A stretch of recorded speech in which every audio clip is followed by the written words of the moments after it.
Today we're going to talk about the slope of a line. Now, what is this concept? The slope of a line simply tells us how steep a line is.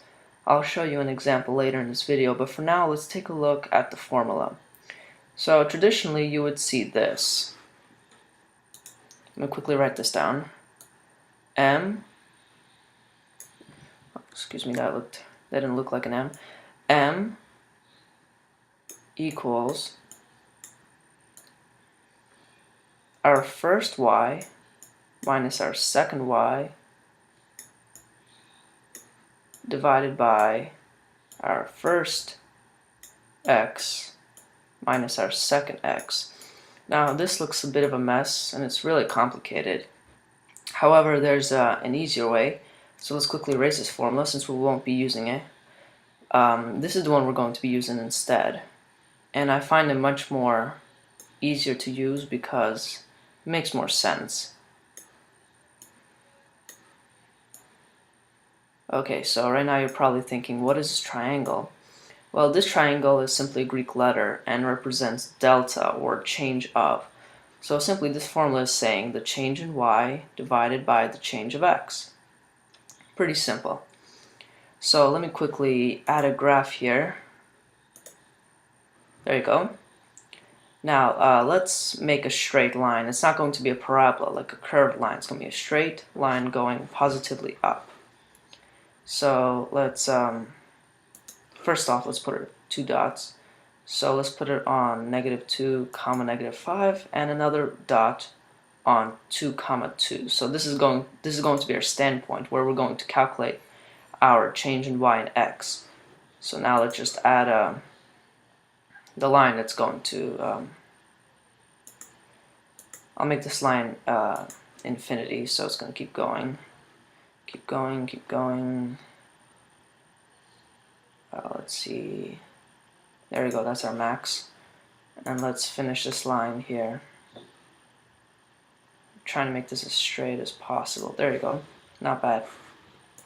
So this is our line, completely straight. That's what we're thinking. And these 2 dots, -5, -2, and 2, 2, are going to be our standpoints. So from where we're going to calculate.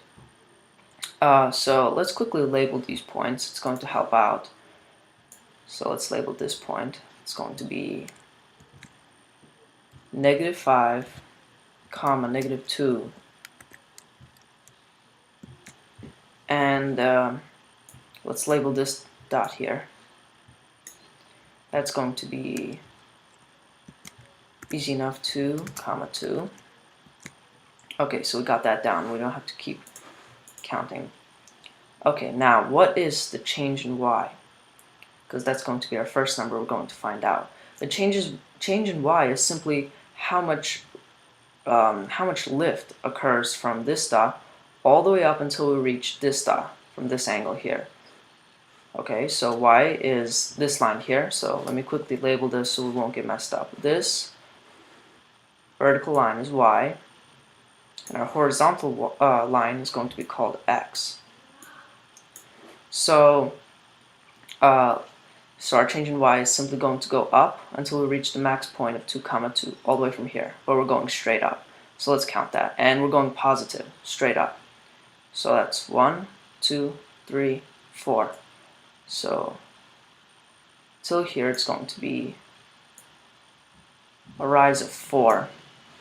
I'm going to quickly just draw a line going up. There you go. So that's a rise of 4. So let's quickly write that down. Equals, so our rise is 4 over our change in x. Now x, as you probably would have guessed, is how much distance from this point, this imaginary point going up, till we reach the line. So let's count that quickly. 1, 2, 3, 4, 5, 6, 7. So this is going 7 times this way. Let's quickly write that down. So this line has a unit distance of 7. So 4 over 7. And this is, we can't reduce this anymore, so this is our answer. And you might be thinking, how is this the slope of a line? How could this be its steepness? Well, it makes sense. Every time you go 4 up here, it will go 7 here. So if someone asks you to draw this line, you could, using these coordinates here, so 4 going up, 7 going down.